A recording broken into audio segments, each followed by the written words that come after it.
Hi there, I'm Zara, Fagen, PhD. I'm the author of the book Minimalist Homeschooling and the creator of Simple is the New Smart. And today I want to talk about how to work and homeschool. So this video is for anyone who wants to add something else into their day and they're afraid that they can't because they're homeschooling, anyone who is already working and homeschooling, and the people who are wondering whether they could work and homeschool.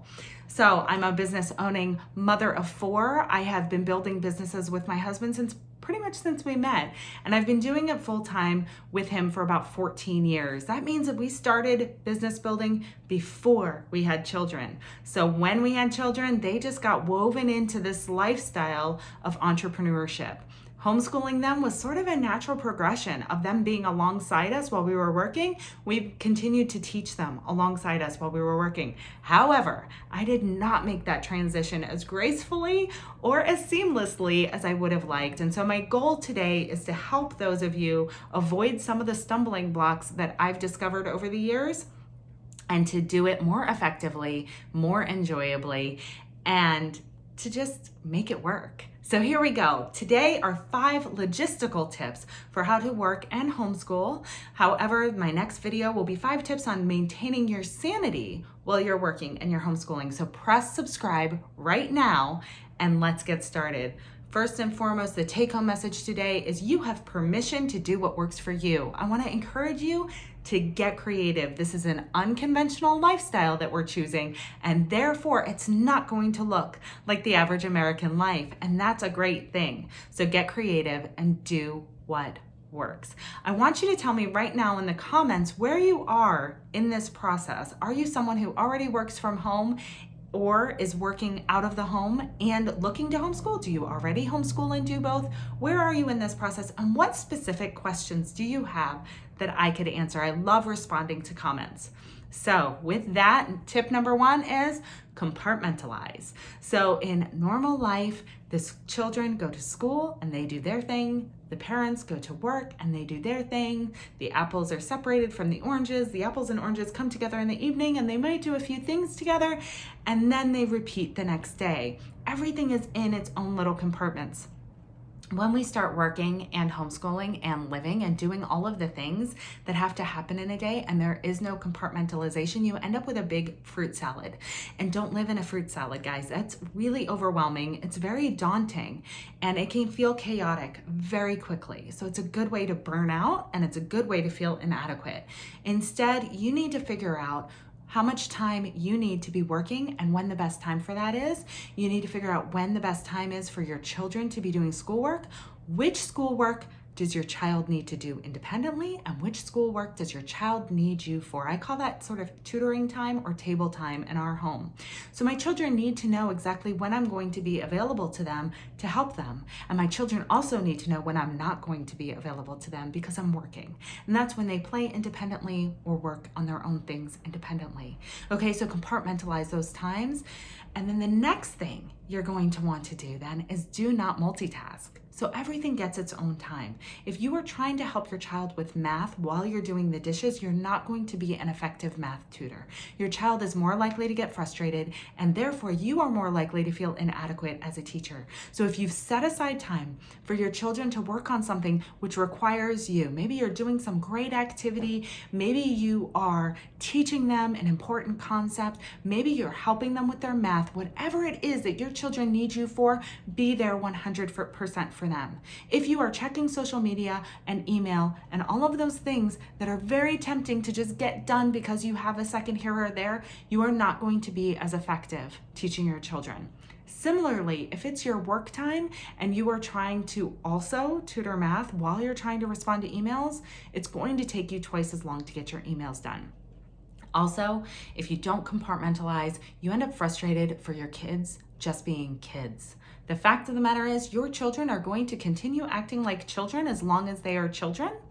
And it's our job to teach them how to be more and more mature with time. But if you're frustrated because your kids are just acting like kids, then you need to compartmentalize your time and stop multitasking a little bit more.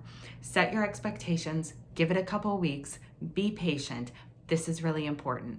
The next really important component is to prioritize. The question is never, how do I get it all done in the day? The question is always, how do I make the best of the time I have available? I'm going to say that again. The question is always, how do I make the best of this time I have available? So you're going to want to do your high impact things in your business first. You're going to want to do your high impact things in your homeschool first. You decide what they are. Get very clear on that. If you want to feel successful, if you want to feel confident, if you want to feel calm, if you want to feel in control, then you are going to have to prioritize and make sure you do the most important things first. It's really that simple. Next, I want you to choose where the variety in your life is going to be. Maybe you're a foodie and you like to make elaborate meals, you like to try out new recipes. Maybe you're the type of homeschooling mom where you really love doing the creative activities, the hands-on experiments, and all of those fun, exciting things. Maybe you're the type of person where you like more variety in your lifestyle. You want to be active in the community. You want to be active in the church. You want to work and you want to homeschool and you want your children to be in activities. That's sort of my type of variety. This means I have to, therefore, sacrifice variety in other parts of my life. It means our homeschool days are more predictable. If we're going to do something fun and exciting, that's going to be a special and rare treat. It means that our meal plans are very predictable. I could pretty much use the same grocery list every week. And that's okay because I have our variety elsewhere, right? So you choose what kind of variety is meaningful to you and honor that, but then don't expect to then have variety in these other areas of your life. Automate it, make it predictable, and make it easy, and enjoy the variety that you do have instead. Next, I want you to not do all the things. Nobody can do all the things. And if you are choosing to work and homeschool, this is incredibly true. So homeschooling, you're bringing on at least a new part-time job in addition to your other job. Something has to give. What is going to give?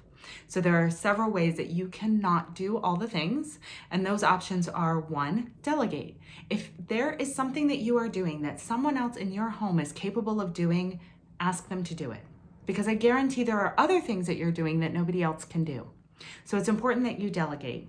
Along with this, it comes with investing in teaching your children how to do things. Spend your time teaching your children how to do things instead of doing them yourselves. It pays a huge reward. Your children can mow, they can do laundry, they can help with the household cleaning, they can make meals. Next, lower your standards. If you're asking your 8-year-old to make lunch every Wednesday, then guess what? You may be eating peanut butter sandwiches, and that has to be okay. This is where we practice gratitude over perfectionism. Be thankful that you're not the one folding the laundry. Be okay that the towels are a little more crumpled than how you would fold them. By all means, instruct your children and keep encouraging them to do their best, but at the same time, be patient and be thankful that you're not the one doing it. Finally, consider having daddy days or mommy days, depending on your circumstances. This is where you designate specific days of the week for the other spouse to take the children for all or part of the day so that you can focus on what you need to work on. I understand this may not be an option for everyone. I understand that this may not be something you can do Monday through Friday. It may be a Saturday or a Sunday. If you have the option, use it. That's really valuable time. Finally, hire someone. Now hear me out, don't roll your eyes. I'm a very frugal person, but I cannot think of a better way to spend my money than investing in being a better mom and a better business owner. Okay, it's a great return on an investment.